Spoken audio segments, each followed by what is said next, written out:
ತಕ್ಷಕನ ಮೇಲೆ ಉತ್ತಂಕ ಕೋಪ ಮಾಡ್ಕೊಳ್ಳೋದಕ್ಕೆ ಕಾರಣ ಏನು? ಅವನು ಹೋಗಿ ಜಯಮೇಜಯನ ಹತ್ರ ಹೋಗಿ ಕಂಪ್ಲೇಂಟ್ ಮಾಡಿ ನಾವು ನೀನು ದ್ವೇಷ ತೀರಿಸ್ಕೋಬೇಕು ಅಂತ ಹೇಳೋದಕ್ಕೆ ಕಾರಣ ಏನು ಹೇಳಮ್ಮ? ಹಾಂ, ಬೇಗ ಬೇಗ ಹೇಳಬೇಕು. ಮ್ಯಾಮ್, ಅವನು ಅವರಪ್ಪನ ಸಾಯಿಸಿರ್ತಾರೆ, ನೀನು ಯಾಕೆ ಅವನ ಮೇಲೆ ಕೋಪನ ಮಾಡ್ಕೊಂಡಿಲ್ಲ? ಯಾಕೆ ಅವ್ನಿಗೆ ಉತ್ತಂಕ ಅವನ ಮೇಲೆ ಕೋಪ ಮಾಡ್ಕೊಳ್ಳೋದಕ್ಕೆ, ತಕ್ಷಕನ ಮೇಲೆ ಉತ್ತಂಕ ಕೋಪ ಮಾಡ್ಕೊತಾನೆ, ಅದಕ್ಕೆ ಕಾರಣ. ಅದು ಕರೆಕ್ಟ್. ಹೇಳು ಚರಿತಾ. ಮ್ಯಾಮ್, ಬೆಂಡು ವಾಲೆಗಳನ್ನು ಕದ್ದಿರ್ತಾನೆ. ಅಂದರೆ ಉತ್ತಂಕನಿಗೂ ತಕ್ಷಕನಿಗೂ ಯಾವುದೇ ದ್ವೇಷ ಇಲ್ಲದೆ ಇದ್ರೂ ತಕ್ಷಕ ಏನು ಮಾಡಿರ್ತಾನೆ, ತನ್ನ ಗುರುಪತ್ನಿಗೆ ಕೊಡಬೇಕಾದಂಥ ವಾಲೆಗಳನ್ನು ಕದ್ದಿರ್ತಾನೆ. ಹೌದಾ? ನೆಕ್ಸ್ಟು ಈಗ ಪ್ರಜಾಪತಿ ಬ್ರಹ್ಮನ ಇಬ್ರು ಹೆಣ್ಮಕ್ಳು. ಪ್ರಜಾಪತಿ ಬ್ರಹ್ಮನ ಇಬ್ರು ಕದ್ರು ಮತ್ತೆ ವಿನತೆ. ಕದ್ರು ಮತ್ತೆ ವಿನತೆ ಅವರನ್ನ ಯಾರಿಗೆ ಕೊಟ್ಟು ಮದುವೆ ಮಾಡ್ತಾರೆ? ಯಾರಿಗೆ ಕೊಟ್ಟು ಮದುವೆ ಮಾಡ್ತಾರೆ? ಬಹು ಕಶ್ಯಪರಿಗೆ ಕೊಟ್ಟು ಮದುವೆ ಮಾಡ್ತಾರೆ. ಕದ್ರುವಿನ ಮಕ್ಕಳು ಯಾರು? ಕದ್ರುವಿನ ಮಕ್ಕಳು ಯಾರು? ಯಾರು? ಸರ್ಪಗಳು. ವಿನತೆಯ ಮಕ್ಕಳು ಯಾರು? ವಿನತೆಗೆ ಇಬ್ರು ಮಕ್ಕಳು. ಹೇಳು. ಅರುಣ ಮತ್ತೆ ಗರುಡ. ಅರುಣ ಯಾರ ಸಾರಥಿ? ಸೂರ್ಯನ ಸಾರಥಿ. ಗರುಡ ಯಾರ ವಾಹನ?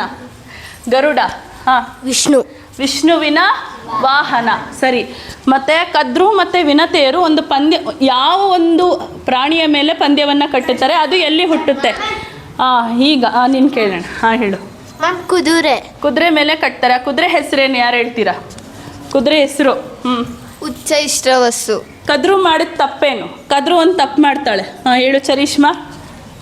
ಮ್ಯಾಮ್, ಅವಳಿಗೆ ಅದು ಬಿಳಿ ಇದೆಯಾ ಕಪ್ಪಗಿದೆಯಾ ಅಂತ ಗೊತ್ತಿಲ್ಲ ಅಂದ್ರೆ ಅವಳು ಸುಮ್ಮನೆ ಹೇಳ್ತಾಳೆ.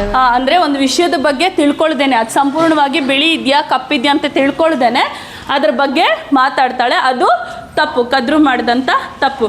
ಕದ್ರು ಮತ್ತು ವಿನತೆ ಕುದುರೆ ಮೇಲೆ ಯಾವ ಥರದ ಪಂದ್ಯವನ್ನು ಕಟ್ತಾರೆ? ವಿಶ್ವಾಸನೆ ಕೇಳೋಣ. ಇದು ಕಪ್ಪಗಿದ್ರೆ ನೀನು ನನ್ನ ಸೇವಕೆ ಆಗಿರ್ತೀಯ, ಇಲ್ಲ ಅಂದ್ರೆ ಬಿಳಿಯಾಗಿದ್ರೆ ನೀನು ನನ್ನ ಸೇವಕೆ ಆಗಿರ್ತೀಯ. ಅಂದರೆ ಕದ್ರು ಹೇಳ್ತಾಳೆ, ಕುದುರೆ ಕಪ್ಪಗಿತ್ತು ಅಂತಂದರೆ ನೀನು ನನ್ನ ದಾಸಿ ಆಗಿರಬೇಕು, ಅದು ಸಂಪೂರ್ಣವಾಗಿ ಬಿಳಿಯಾಗಿದ್ದರೆ ನಾನು ನಿನ್ನ ದಾಸಿ ಆಗಿರ್ತೀನಿ ಅಂತ ಹೇಳ್ತಾಳೆ. ಹಾಗಾದರೆ ಪಂದ್ಯದಲ್ಲಿ ಗೆದ್ದವರು ಯಾರು? ಅಥರ್ವ. ಕದ್ರು. ಯಾಕೆ ಕ್ವಶನ್ ಬೇರೆ ಥರ ಕೇಳಿದ್ದೀನಿ. ಯಾಕೆ ಕದ್ರು ಯಾಕೆ ಗೆದ್ಲು? ವಿಶ್ರುತ್. ಬಿಳಿಗಿದ್ರು ಅವ್ರು ಕದ್ರು ಸರ್ಪಗಳಿಗೆ ಬಾಲಕ್ಕೆ ಸುತ್ತಕೊಂಡು ಅವಾಗ ನಾನು ಪಂದ್ಯದ ಗೆಲ್ತೀನಿ ಅಂದ್ಬಿಟ್ಟು ಹೇಳ್ತಾರೆ. ಕರೆಕ್ಟ್. ಅಂದರೆ ಅದು ಸಂಪೂರ್ಣ ಬಿಳಿಯೇ ಇದ್ರೂ ಇವು ಏನು ಮಾಡ್ತಾಳೆ, ತನ್ನ ಮಕ್ಕಳಾದಂಥ ಸರ್ಪಗಳಿಗೆ ಹೋಗಿ ಬಾಲಕ್ಕೆ ಸುತ್ಕೊಳ್ಳಿ ಅಂತ ಹೇಳ್ತಾಳೆ. ಆಗ ಸರ್ಪಗಳು ಒಪ್ಕೊಂತವ ಸುತ್ಕೊಳ್ಳೋಕ್ಕೆ? ಅದಕ್ಕೆ ಅವಾಗ ಏನು ಹೇಳ್ತಾರೆ? ಮ್ಯಾಮ್, ಯಾರು ಹೇಳ್ತೀರಾ? ಹೇಳು ಬಹುಲ್.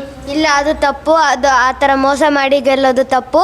ಆ ಥರ ಮಾಡ್ದಿರೋ ಪಂದ್ಯ, ಗೊತ್ತಿಲ್ದಿರೋ ಪಂದ್ಯ ಕಟ್ಟಬಾರ್ದಿತ್ತು ಅಂತ ಹೇಳ್ತಾರೆ. ಹಂಗಿದ್ರೆ ಹಂಗೆ ಮಾಡಿದ್ದಕ್ಕೆ ಕದ್ರು ತನ್ನ ಮಕ್ಕಳಿಗೆ ಯಾವ ಶಾಪವನ್ನು ಕೊಡ್ತಾಳೆ?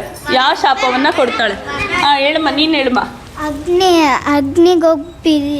ಅಗ್ನಿಗೋಗಿ ನೀವೆಲ್ಲ ಬಿದ್ದು ಸಾಯಿರಿ ಅಂತಾಳೆ. ಅಂದರೆ ಸರ್ಪಗಳು ಅಗ್ನಿಗೆ ಬಿದ್ದು ಸಾಯೋದಕ್ಕೆ ಮುಖ್ಯವಾದ ಕಾರಣ ಯಾವುದು? ಇದೇನೆ. ಅಂದರೆ ಮತ್ತೆ ಉತ್ತಂಕ ಮತ್ತು ಪರೀಕ್ಷಿತ ಇಬ್ರು ಬರೀ ನಿಮಿತ್ತ ಮಾತ್ರ, ಕಾರಣರು ಮಾತ್ರ ಆಗಿರ್ತಾರೆ. ಹೌದಾ? ಇಷ್ಟೆಲ್ಲ ಆದಮೇಲೆ ಈಗ ಯಾರು ದಾಸಿ ಆಗ್ತಾಳೆ? ವಿನತೆ. ಯಾರು ದಾಸಿ ಆಗ್ತಾಳೆ? ಕದ್ರು. ಈಗ ಯಾವಾಗಲೂ ದಾಸಿ ಆಗೇ ಇರ್ತಾಳ? ಯಾರು ಹೋಗಿ ಅವರನ್ನು ಸರ್ಪಗಳನ್ನು ಬೇಡ್ಕೊತಾರೆ?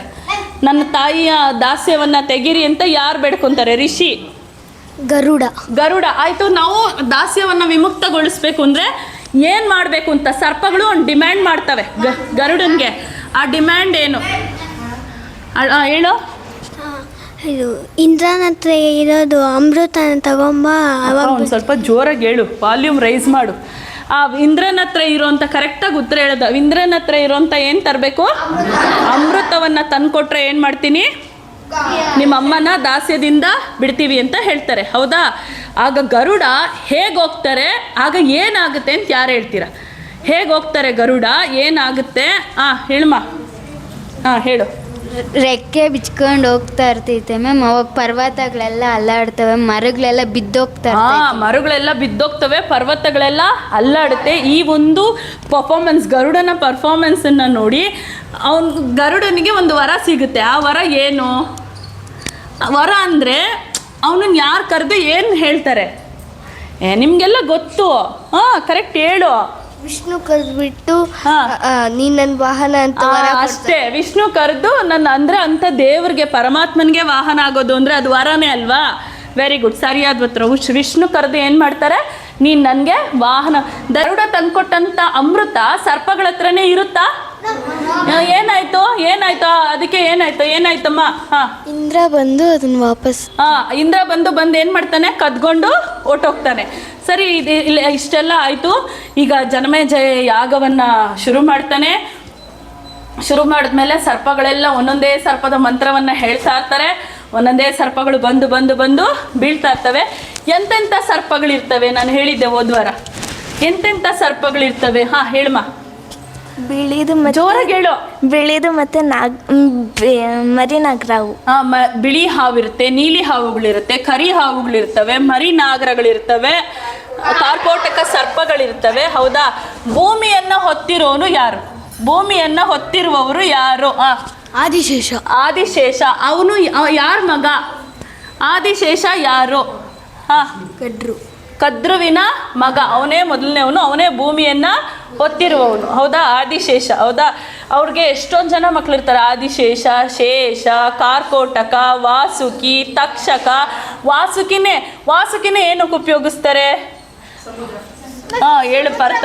ಪಾಪ ಪಾರ್ಥನ್ ಕೇಳಕ್ಕೆ ಆಗಲ್ಲ. ಹೇಳು ಪಾರ್ಥ. ಸಮುದ್ರ ಮಥನ ಮಾಡೋಕ್ಕೆ ಉಪಯೋಗಿಸ್ತಾರೆ. ಹೌದಾ? ವಾಸುಕಿಯನ್ನ. ತಲೆನ ಯಾರು ಹಿಡ್ಕೊಂತಾರೆ? ಇವಾಗ ಅದ್ರ ತಲೆನ ಬಾಲವನ್ನು ಯಾರ್ಯಾರು ಹಿಡ್ಕೊಂತಾರೆ? ಹೇಳಿದ್ದೆ ನಾನು ಹೋದ್ವಾರ. ತಲೆಯನ್ನ ಬಾಲವನ್ನ.